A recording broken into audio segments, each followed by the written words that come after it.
Espaço Empresarial Internacional.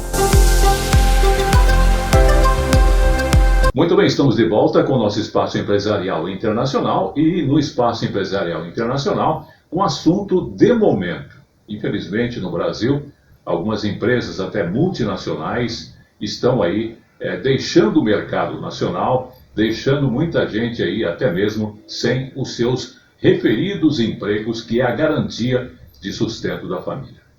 E mais uma vez a nossa convidada, falando de economia e do momento nacional, para você que está fora do país também, é a doutora Sirlene Alexandre.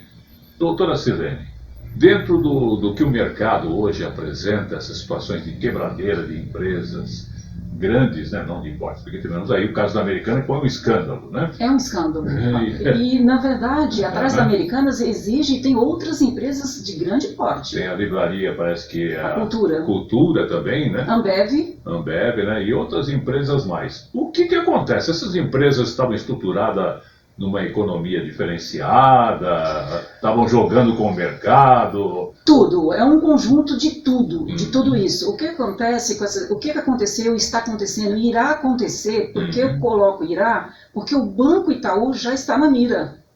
Até o Banco Itaú Até também. o Banco Itaú. E olha que o Banco Itaú tem uma idoneidade, porque o presidente dele que hoje não mas está o mais mercado aqui. financeiro e o plano financeiro e econômico são galgados em empresas que eles compram aquelas empresas, sugam aquelas empresas, os funcionários depois demitem, né? Então é um plano muito arcaico de 1980 que não leva em consideração as atualizações dos mercados, inclusive do meio ambiente e também dos funcionários, bem como a economia especulativa de um país. Certo. E no caso, por exemplo, vamos falar agora especificamente dessas empresas, né? Se bem que uma é do ramo alimentício, outra é do ramo de vendas, a outra é até de produção de produtos. Mas né? todas são um conglomerado. Todas pertencem a 3 empresários. Ah, certo. Não é uma coisa de empresas individuais? Não, tanto é que os 3 empresários eram considerados, pela Forbes, ficavam entre os 20 maiores bilionários do mundo. Certo. Sabemos que o que causa, logicamente, a falência é o pedido de concordata, que a empresa ganha prazo para pagar suas dívidas, etc., é más gestões financeiras, não é isso? Na verdade, no caso da Americana, vamos supor aí aqui como exemplo, a gestão não foi má gestão no caso deles. Na verdade, eles usaram um modelo de gestão 3G, que é calgado no Jackson Webb. O que ele dizia? Que as empresas tinham que ser compradas, depois elas deveriam enxugar todo o quadro de funcionário, aquela empresa com quadro de funcionário reduzido tem que dar lucro exorbitantes e depois descartavam. Então o que está acontecendo agora foi uma coisa planejada em 1980. Certo. Em 1990. O reflexo agora, porque este tipo de plano financeiro e da saúde econômica daquela empresa tem um prazo de validade de 30 anos. Isso vai ocorrer daqui dos próximos 4 anos. A maioria das empresas aqui brasileiras, inclusive brasileiras e algumas mundiais, que é o caso da Ambev, irão realmente não se sustentar com esse tipo de plano. Agora, como é que fica a situação de um governo ou de um presidente do país quando ele começa a ver a situação? Ele tem como fazer a economia suportar a situação? Olha, baseado nesse plano econômico 3G dos 3 empresários, no caso da Americana, e com nossos ruídos do nosso presidente e do ministro da Economia e da Fazenda, com Haddad, isso só tende a piorar. Porque o nosso mercado está inseguro e incerto. O nosso sistema judiciário também é incerto. E agora, com o nosso governo e com o nosso governo, o nosso presidente aí, do Banco Central também com a queda de braço, eu acho meio difícil. Essa é a sua opinião? É a minha opinião e de muitos economistas. Certo. Agora, me diga uma coisa.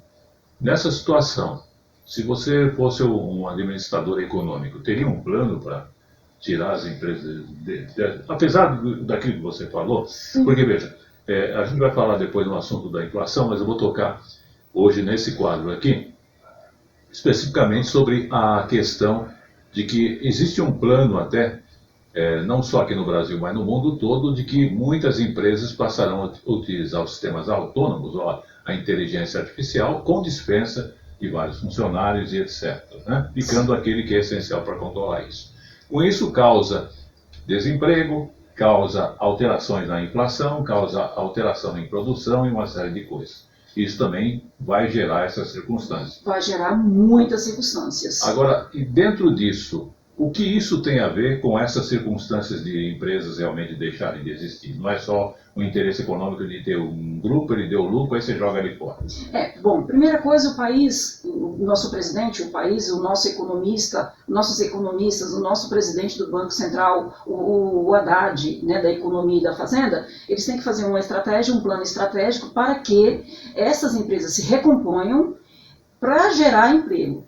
Porém, alguns empregos já estão fadados realmente a ser descartados. Isso aí é líquido e certo. Então, o que eu aconselho? Além do plano econômico, que deve ser gerado pelos nossos políticos e pelo nosso sistema político, a qualificação dos funcionários e dos demais campos políticos. E dos demais, as empresas também vão ter que se adequar. Tem um monte de coisa oferecendo faculdade, oferecendo um monte de curso. Faculdade não é importante. O mais importante hoje são os cursos técnicos.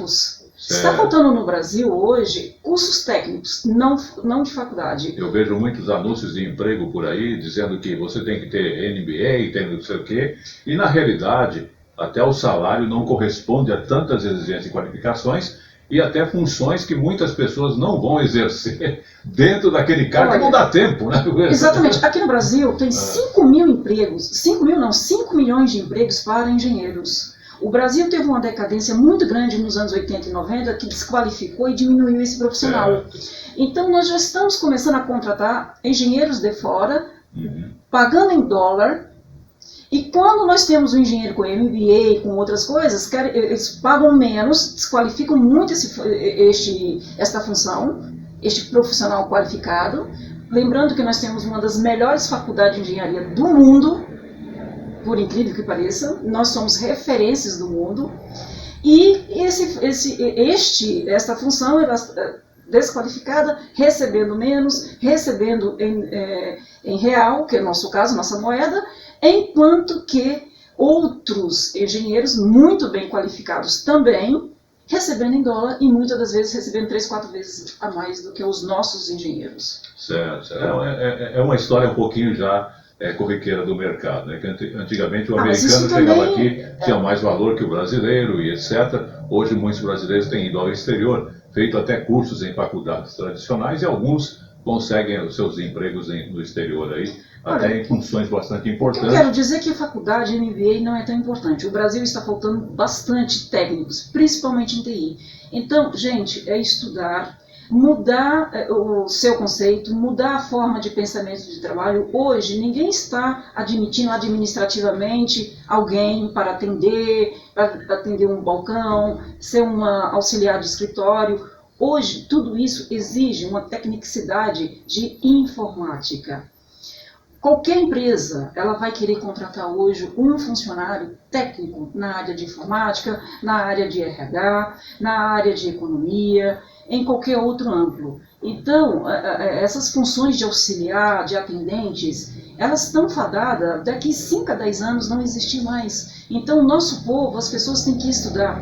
O plano do governo hoje em relação ao povo brasileiro, eu digo povo brasileiro porque nós estamos falando do nosso país, é investir na qualificação dessa gente, desse povo mais carente. Então você está me dizendo que o ideal é justamente a gente abrir vários cursos técnicos e dar a formação... Profissionalização. Isso. Agora, o problema do Brasil mercado hoje... é muito cruel aqui no Brasil, né? Você vê que... Mas o mercado está galgado também na mão de obra qualificada. E, assim, além na mão de obra qualificada, as idades, né? E tem muita gente aí que realmente perdeu a sua oportunidade, porque já está acima dos 40 e etc, etc, etc. Então, dentro disso, para a gente finalizar o nosso quadro, qual seria a solução para resolver esse problema de falência de empresas, de situação de desemprego e também qual seria a visão governamental para isso? São 3 coisas. O nosso governo parar com muitos ruídos, parar de falar do governo passado e começar a agir.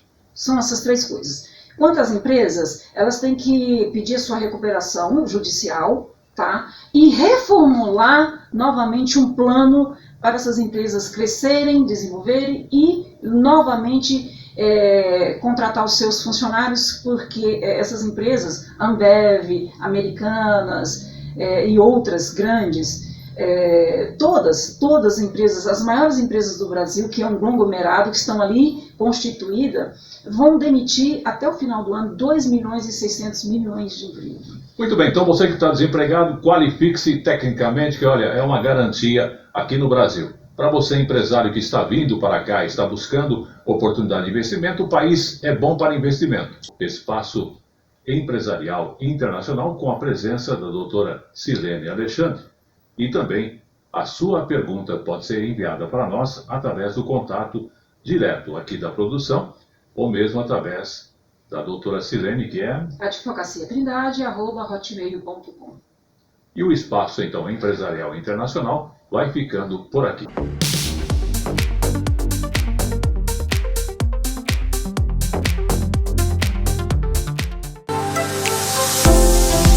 Espaço Empresarial Internacional.